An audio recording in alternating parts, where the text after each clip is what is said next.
আসসালামু আলাইকুম। সবাইকে অগ্রিম ঈদের শুভেচ্ছা ও অভিনন্দন।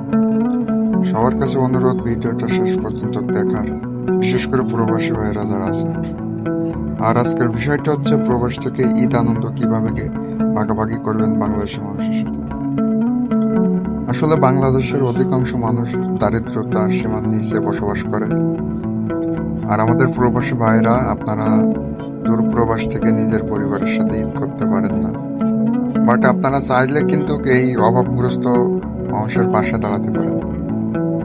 আমাদের অনেক প্রবাসী ভাইরা আছে যে এই মানুষগুলোর পাশে দাঁড়াতে চান, কিন্তু আসলেও আপনাদের সুযোগ হয়ে ওঠে না।